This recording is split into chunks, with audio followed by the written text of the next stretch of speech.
بسم اللہ الرحمن الرحیم۔ میرا نام گنگو ہے۔ میں دریائے سندھ کے کنارے ایک چھوٹے سے گاؤں میں پیدا ہوا۔ اپنے باپ کی طرح میرا پیشہ بھی ماہی گیری تھا۔ 20 سال کی عمر میں میرے سر سے والدین کا سایہ اٹھ گیا۔ ہمارے گاؤں میں ایک لڑکی تھی، اس کا نام لاجونتی تھا، اور وہ تھی بھی لاجونتی۔ اس کی آنکھ ہرنی کی آنکھوں سے زیادہ دل فریب اور اس کی آواز کومل کی آواز سے زیادہ میٹھی تھی۔ لوگ اسے جل پری کہا کرتے تھے۔ گاؤں میں کوئی ایسا نوجوان نہ تھا جو لاجونتی پر جان دینے کے لیے تیار نہ ہو، لیکن وہ صرف مجھے چاہتی تھی۔ اس کا باپ ایک سادہ دل آدمی تھا۔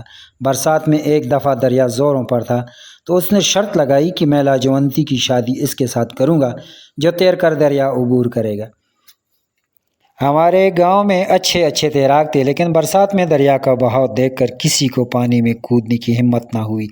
میں لاجونتی تک کے لیے جان تک دینے کے لیے قربان کرنے کے لیے تیار تھا۔ میں نے یہ شرط پوری کی اور چند دنوں بعد میری اور اس کی شادی ہو گئی۔ ہم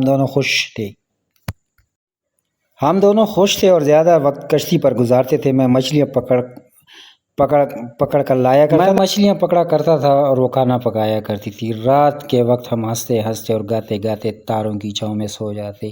عجیب دن تھے وہ بھی۔ یہاں تک کہہ کر گنگو کی آنکھوں میں آنسو آ گئے۔ دیر تک ہچکیاں لینے کے بعد اس نے پھر اپنی داستان شروع کی۔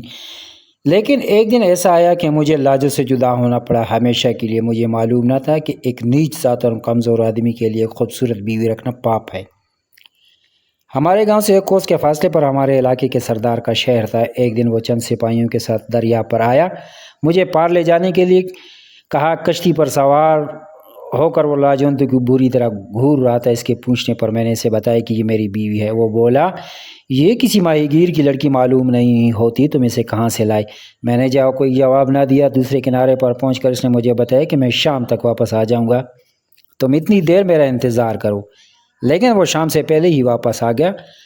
میں نے اسے دوسرے کنارے پہنچا دیا۔ وہ میرا نام پوچھ کر چلا گیا۔ اس کے بعد وہ ہمارے گاؤں کے ماہی گیروں کا شکار دیکھنے کے بہانے کبھی کبھی ہمارے گاؤں میں چلا آتا۔ گاؤں کے لوگ اسے اپنے ساتھ بے تکلفی سے پیش آتا دیکھ کر خوش ہوتے، لیکن لاجو نے ایک دن مجھ سے کہا کہ اس کی نیت درست نہیں، وہ میری طرف بہت بری نظروں سے دیکھتا ہے۔ ایک شام لاجو حسب معمول کشتی پر کھانا پکا رہی تھی۔ وہ گھوڑے پر آیا اور مجھ سے کہنے لگا، تمہارے پاس کوئی تازہ شکار ہو تو لاؤ۔ میں نے تھوڑی دیر پیشتر 2 بڑی مچھلیاں پکڑی تھی، وہ میں نے اسے پیش کی۔ اس نے مجھے مچھلیاں اٹھا کر اپنے ساتھ چلنے کا حکم دیا۔ شہر دور نہ تھا اور میں نے لاجو سے کہا، میں کھانا تیار ہونے تک آ جاؤں گا۔ میں اس کے گھوڑے کے پیچھے چل رہا تھا کہ راستے میں جھاڑیوں کی آڑ سے چند آدمی نمودار ہوئے اور مجھ پر ٹوٹ پڑے۔ میں نے اس کی گرفت سے آزاد ہونے کی جد و جہد کی، لیکن کسی نے میرے سر پر لاٹھی ماری اور میں تیورا کر گر پڑا۔ اس کے بعد مجھے ہوش آیا تو میں ایک تاریک کوٹڑی میں پڑا ہوا تھا۔ 2 دن میں بھوکا پیاسا جانکنی کی حالت میں وہاں پڑا رہا۔ تیسری دن کوٹڑی کا دروازہ کھلا۔ لاجونتی کے ساتھ 3 آدمی تھے، جن میں سے ایک کھانا اور پانی اٹھائے ہوئے تھا اور 2 کے ہاتھوں میں ننگی تلواریں تھی۔ کوٹڑی میں داخل ہوئے۔ لاجو کا رنگ زرد تھا۔ اس کی آنکھیں دیکھنے سے ایسا معلوم ہوتا کہ وہ آنسو کا تمام ذخیرہ ختم ہو چکا ہے۔ اس کی نگاہ پڑتے ہی میں بھوک اور پیاس بھول گیا۔ میرا جی چاہتا تھا کہ بھاگ کر اسے لپٹ جاؤں، لیکن میرے ہاتھ پاؤں بندھے ہوئے تھے۔ لاجو نے سپاہیوں کی طرف اشارہ کیا اور تلواروں سے میری رسیاں کاٹ کر باہر نکل گئے۔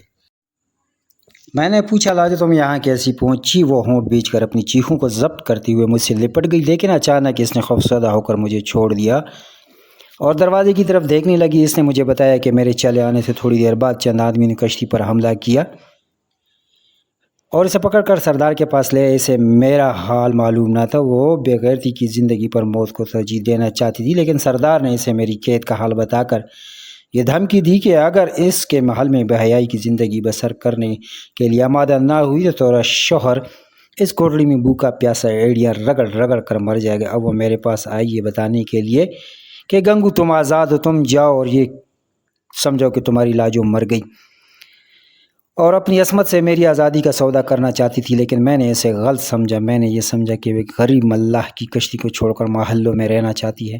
میں نے اسے برا بلا کہا، گالیاں دی اور ظالم ہاتھوں سے چند تھپڑ بھی مارے، لیکن وہ پتھر کی مورتی کی طرح کھڑی سب کچھ برداشت کرتی رہی۔ اس نے صرف یہ کہا، گنگو میں بے عزتی کی زندگی پر عزت کی موت کو ترجیح دوں گی، لیکن میں یہاں اس لیے آئی ہوں کہ مجھے تمہاری جان اپنی جان سے زیادہ عزیز ہے۔ بھگوان کے لیے تم جاؤ، یہ موقع نہ گنواؤ۔ ممکن ہے تم آزاد ہو کر مجھے اس ظالم کے پنجے سے چھڑانے کی کوئی تدبیر سوچ سکو۔ اس کے بعد آنسو اور آہوں سے میری غلط فہمی دور کر دی۔ میں نے اسے پھر گلے سے لگا لیا اور اس سے وعدہ کیا کہ میں جلد آؤں گا، میں اس کے محل کی اینٹ سے اینٹ بجا دوں گا۔ قید خانے کا دروازہ پھر کھلا، سپاہیوں کے بجائے وہ ظالم بھیڑیا اندر داخل ہوئی۔ اس کے ہاتھ میں ننگی تلوار نہ ہوتی تو یقیناً میں اس پر حملہ کر دیتا۔ اس نے آتی ہی لاجو سے کہا، اب بتاؤ یہ فیصلہ تم نے کیا ہے، اب اس کی زندگی تمہارے ہاتھ میں۔ لاجو نے جواب دیا، میں آپ کی شرط مان لوں تو اس بات کا کیا ثبوت ہے کہ یہ زندہ سلامت شہر سے نکل جائے گا؟ اس نے کہا، میں وعدہ کرتا ہوں۔ لاجو آنسی بہاتی ہوئی اس کے ساتھ چلی گئی اور مجھے 4 سپاہی شہر سے باہر لے آئے۔ اس کے ہاتھوں میں ننگی تلواری تھی۔ مجھے ایک سردار کے وعدے پر اعتبار نہ تھا۔ شہر سے باہر نکل کر جب ہم جنگل میں پہنچے جو دریا کے کنارے دور تک پھیلا ہوا تھا تو ایک شخص نے پیچھے سے اچانک مجھ پر وار کیا۔ مجھے پہلے اس حملے کی توقع تھی، اس لیے میں نے ایک طرف کود کر اپنے آپ کو بچا لیا۔ اس پر 4 آدمی مجھ پر ٹوٹ پڑے، لیکن میں بھاگنے میں ان سے تیز تھا۔ وہ جلد ہی جنگل میں پہنچ کر ایک جھاڑی کے نیچے چھپ گیا۔ وہ تھوڑی دیر ادھر ادھر تلاش کرنے کے بعد مایوس ہو کر واپس چلے گئے۔ شام ہو رہی تھی، میں چھپتا چھپاتا دریا کے کنارے پہنچا۔ میری کشتی جل رہی تھی اور دریا کے کنارے وہ 4 سپاہی کھڑے تھے۔ ان واقعات نے میرے جیسے امن پسند آدمی کو ایک بھیڑیا بنا دیا۔ میں گاؤں کی طرف بھاگا، میری آواز میں ایک اثر تھا اور آن کی آن میں چند نوجوان لاٹیاں اور کلہاڑیاں لے کر میرے ساتھ نکل آئے۔ ہمیں دیکھ کر سپاہی سراسیمہ ہو کر بھاگنے لگے۔ ہم نے کسی کو بچ نکلنے کا راستہ نہ دیا، 4 کو مار کر ان کی لاشیں دریا میں پھینک دی۔ آدھی رات تک میں نے ماہی گیروں کے 20-25 بستیوں سے کوئی 200 نوجوان اکٹھے کر لیے اور تیسرے پھر سردار کے محل پر دھاوا بول دیا۔ شہر کے لوگ پہلے ہی اس کے مظالم سے تنگ تھے، کوئی اس کی مدد کے لیے نہ نکلا۔ اس کے چند سپاہیوں نے مقابلہ کیا، لیکن اکثر نے بھاگ کر لوگوں کے گھروں میں پناہ لے لی۔ ہم نے سردار کو پکڑ لیا اور اس لاجو کے متعلق پوچھا۔ وہ ہر سوال پر صرف یہ جواب دیتا تھا، میں بے قصور ہوں، بھگوان کے لیے مجھے چھوڑ دو۔ میں نے مشعل دکھا کر اسے زندہ جلا دینے کی دھمکی دی تو وہ مجھے محل کے نچلی منزل کے ایک کمرے میں لے گیا۔ فرش پر لاجو کی لاش دیکھ کر میری چیخ نکل گئی۔ وہ ہاتھ باندھ کر یہ کہہ رہا تھا کہ میں نے اسے نہیں مارا، اس نے خود مکان کی چھت سے چھلانگ لگا دی تھی۔ تم سپاہیوں سے پوچھ سکتے ہو، بھگوان کے لیے مجھ پر دیا کرو۔ میں نے جلتی ہوئی مشعل سے اس کی آنکھوں میں جھونک دی اور کلاڑی کے در پہ ضربوں سے اس کے ٹکڑے ٹکڑے کر دیے۔ اس کے بعد میں ایک ڈاکو تھا، میرے دل میں کسی کے لیے رحم نہ تھا۔ میں نے کئی سرداروں کو لوٹا اور جب راجہ کی فوجوں نے زمین ہمارے لیے تنگ کر دی، میں نے دریا کے راستے سمندر کا رخ کر دیا۔ دیبل کی بندرگاہ سے ہم نے رات کے وقت 2 جہاز چوری کیے۔ اس کے بعد اب تک کئی جہاز لوٹ چکا ہوں۔ میں ہر اس شخص کو اپنا دشمن سمجھتا ہوں جو راجوں اور سرداروں کے ساتھ تعاون کرتا ہے۔ مجھے ہر دولت مند انسان میں سردار کی روح نظر آتی ہے۔ مجھے ہر اونچے ایوان میں لاجونتی جیسی مظلوم لڑکیوں کی روحیں انتقام کے لیے پکارتی سنائی دیتی ہیں۔ زبیر نے کہا، مجھے اس لڑکی کی دردناک موت کا سخت افسوس ہے اور سردار سے جنگ کرنے میں بھی شاید تم حق بجانب سمجھے جا سکو گے، لیکن تم ایک انسان کے ظلم کا بدلہ دوسرے انسان سے کیسے لے سکتے ہو؟ تم نے ہمارے جہازوں پر حملہ کر دیا، اس پر کوئی سردار سوار نہ تھا، اس پر چند یتیم بچے اور عورتیں تھیں۔ گنگو نے جواب دیا، مجھے افسوس ہے لیکن ہمارے دوسرے جہازوں پر سرندیپ کے راجہ کا جھنڈا لہرا رہا تھا اور آپ اس کے معاون تھے۔ تاہم اگر مجھے معلوم ہوتا کہ آپ کے جہاز پر عورتیں اور بچے سوار ہیں تو میں حملہ نہ کرتا۔ چند ماہ ہوئے میں نے اسی سمندر میں آپ کے ملک کا ایک جہاز دیکھا تھا، لیکن میں نے صرف اس لیے اسے چھوڑ دیا کہ اس پر مردوں کے علاوہ چند عورتیں بھی تھیں۔ خالد یہ سن کر چلا اٹھا، کیا اس پر سرندیپ کے چند ملاح تھے؟ ہاں، وہ طبع کا جہاز تھا اور ابھی تک اس کا کوئی پتہ نہیں۔ تم جھوٹ کہتے ہو، تم نے ان کا جہاز غرق کر چکے ہو۔ گنگو نے جواب دیا، اگر میں اس جہاز کو غرق کر چکا ہوتا تو مجھے آپ کے سامنے اس کا ذکر کرنے کی ضرورت ہی نہ تھی۔ اس جہاز پر ہاتھی بھی تھے؟ ہاں۔ نہیں، تمہیں اس کے متعلق معلوم نہیں وہ کہاں غرق ہوئے؟ نہیں، مجھے صرف اتنا معلوم ہے کہ وہ جہاز دیبل تک صحیح سلامت پہنچ گیا تھا۔ زبیر نے پوچھا، اس سمندر میں تمہارے سوا لٹیروں کا کوئی اور گروہ بھی ہے؟ ہاں۔ کیا یہ ممکن ہے کہ دیبل کے حاکم نے وہ جہاز لوٹ لیا ہو؟ ہاں، میں پہلے ہی عرض کر چکا ہوں کہ خشکی کے ڈاکو سمندر کے لٹیروں سے زیادہ بے رحم ہیں۔ اس گفتگو کے بعد گنگو کے ساتھ زبیر کی دلچسپی بڑھ گئی۔ جیرام عجیب کشمکش میں مبتلا تھا۔ گنگو کی سرگزشت نے زبیر کی طرح سے بھی متاثر کیا، لیکن وہ ایک وفادار سپاہی کی طرح وہ راجہ کو نکتہ چینی سے بلند سمجھتا تھا۔ وہ رعایا کی کسی فرد کا یہ حق تسلیم کرنے کے لیے تیار نہ تھا کہ وہ کسی ذاتی رنجش کی بنا پر راجہ کے خلاف اعلان جنگ کر دے۔ وہ راجاؤں کی تقدیس کے مقابلے میں رعیت کی کم تری کا قائل تھا۔ تاہم جب زبیر نے گنگو سے پرامن رہنے کا وعدہ لے کر اس کی زنجیریں کھلوا دی تو اس نے مزاحمت نہ کی۔ چند دن زبیر کی صحبت میں رہ کر گنگو نے اپنے خیالات میں ایک عجیب تبدیلی محسوس کی۔ زبیر نے چند ملاقاتوں میں روم اور ایران کے خلاف مسلمانوں کی ابتدائی جنگوں کا ذکر کر کے اس پر ثابت کر دیا کہ دنیا میں صرف اسلام ہی ایک ایسا نظام پیش کرتا ہے جو جبر و استبداد کی حکومتوں کا خاتمہ کر سکتا ہے۔ گنگو ایک ڈاکو کی زندگی اختیار کرنے کے بعد سماج کے تمام مذہبی عقائد سے کنارہ کش ہو چکا تھا۔ اس کے لیے دنیا ایک وسیع جھیل تھی جس میں بڑی مچھلیاں چھوٹی مچھلیوں کو نگلتی تھیں۔ وہ خود کو ایک چھوٹی مچھلی سمجھتے ہوئے ہر بڑی مچھلی کے ساتھ جنگ کرنے کے لیے تیار تھا۔ مسلمانوں کے ساتھ اس کی ہمدردی کی پہلی وجہ یہ تھی کہ وہ روئے زمین کی بڑی مچھلیوں کے خلاف برسر پیکار تھے۔ ایک دن زبیر نے سمجھایا کہ تم ظلم کے خلاف جنگ کرنا چاہتے ہو، لیکن تمہارے ہتھیار اپنے دشمن کے ہتھیاروں سے مختلف نہیں۔ انہوں نے تمہاری کشتی جلائی تھی اور تم نے ان کے جہاز جلاتے ہو۔ دونوں کا اصول ظلم ہے۔ جس طرح کئی بے گناہ ان کے ظلم کا شکار ہوتے ہیں، اس طرح کئی بے گناہ تمہارے ظلم کا شکار ہوتے ہیں۔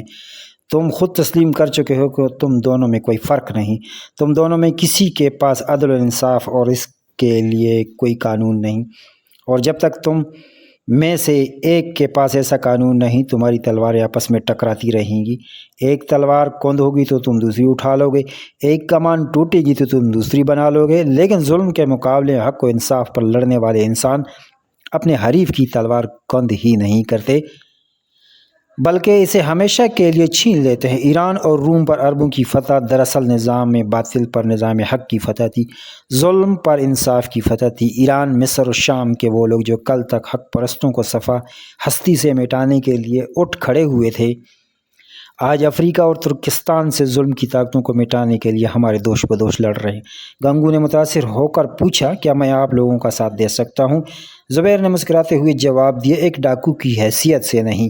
ہمارا کام بھٹکے ہوئے قافلوں کو لوٹنا نہیں بلکہ انہیں سلامتی کا راستہ دکھانا ہے۔ وہ انسان جو خود ایک غلط مسلک پر کاربند ہو ایک صحیح اصول کا علمبردار نہیں ہو سکتا۔ گنگو نے نادم سا ہو کر کہا، اگر میں آپ کو یقین دلا دوں کہ میں ایک لٹیری کی زندگی سے توبہ کرتا ہوں تو آپ مجھ پر یقین کر لیں گے۔ میں خوشی سے تم پر اعتبار کروں گا اور آپ مجھے آزاد بھی کر دیں گے۔ زبیر نے جواب دیا، اگر تم توبہ کے لیے یہ شرط پیش کر دو تو اس کا مطلب یہ ہوگا تم اس لیے توبہ نہیں کر رہے تم اپنے افعال پر نادم ہو، بلکہ اپنی اصلاح کرنا چاہتے ہو، بلکہ اس لیے کہ تم آزاد ہونا چاہتے ہو۔ لیکن میری توبہ سے آپ یہ خیال تو نہیں کریں گے کہ میں بزدل ہوں؟ نہیں، توبہ کرنا بہت بڑی جرت کا کام ہے، تو میں آپ سے ایک ڈاکو کا پیشہ ترک کرنے کا وعدہ کرتا ہوں۔ مجھے تم پر یقین ہے، اگر تم اپنے ساتھیوں کی ذمہ داری لینے کے لیے تیار ہو تو میں تم سب کو آزاد کر دوں گا اور جس جگہ کہو تو میں اتار دوں گا۔ گنگو نے جواب دیا، میرے ساتھیوں نے صرف میری وجہ سے یہ پیشہ اختیار کیا تھا، ان میں سے اکثر ایسے ہیں جو میری رہنمائی کے بغیر ایسی جرت نہیں کر سکتے۔ اگر آپ انہیں سندھ کے کسی غیر آباد حصے پر اتار دیں تو پھر ماہی گیروں کا پیشہ اختیار کر لیں گے۔ وہ مدت سے میرے ساتھ ہیں، انہیں کوئی پہچانے گا بھی نہیں، لیکن ان میں 4 آدمی خود سر ہیں، ان کے متعلق میں آپ کو یقین نہیں دلا سکتا۔ مجھے خود اپنے اوپر اعتماد نہیں۔ اگر آپ نے مجھے آزاد کر دیا تو ممکن ہے کسی ظالم سردار کو دیکھ کر میں صبر نہ کر سکوں اور پھر اسی ظلم پر اتر آؤں۔ اگر آپ مجھے اپنے ساتھ لے چلیں تو ممکن ہے آپ کے ملک میں رہ کر میں بھی آپ جیسا انسان بن جاؤں۔ وہ 4 آدمی جن کا میں نے ذکر کیا اگر میری طرح اس جہاز پر ہوتے تو مجھے یقین ہے کہ وہ آپ کی باتیں انہیں بھی متاثر کرتی۔ اگر آپ اجازت دیں تو میں اپنے ساتھیوں سے مل لوں۔ اگلے دن یہ جہاز ایک ٹاپو کے کنارے لنگر انداز ہوئے زبیر گنگو کو ساتھ لے کر دلیپ سنگھ کے جہاز پر چلا گیا۔ گنگو نے اپنے ساتھیوں کے سامنے سندھی زبان میں مختصر تقریر کی۔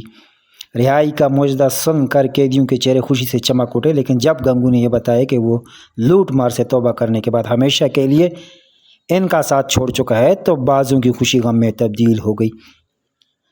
گنگو نے یکی بار دیگرے سب سے قسمیں لی، لیکن 3 آدمی جن میں سے ایک وہ بھی تھا جس کے آدھے سر اور داڑھی مونچھوں پر دلیپ سنگھ کے ساتھی اپنے اسطروں کی آزمائش کر چکے تھے، تز بدز سے ہو کر ایک دوسرے کی طرف دیکھ رہے تھے۔ گنگو نے ان سے مخاطب ہو کر کہا، کالو، داسو اور موتی، تم کچھ عرصہ میرے ساتھ رہو گے۔ اس کے بعد اس نے زبیر سے مخاطب ہو کر کہا، میں ان کے پرامن رہنے کی ضمانت دیتا ہوں۔ زبیر نے دلیپ سنگھ سے چند باتیں کرنے کے بعد ملاحوں کو قیدیوں کی زنجیریں کھولنے کا حکم دے دیا۔ کالو، داسی، موتی اور گنگو زبیر کے ساتھ دوسرے جہاز پر چلے آئے۔ رامو کا عجیب و غریب حلیہ دیکھ کر تمام عرب اس کے گرد جمع ہو گئے۔ علی نے بے اختیار ایک کہکا لگایا، عورتوں تک یہ خبر پہنچانے کے لیے بھاگا۔ جب وہ واپس آیا تو اس کے ہاتھ ہاشم کے علاوہ چند اور بچے بھی تھے۔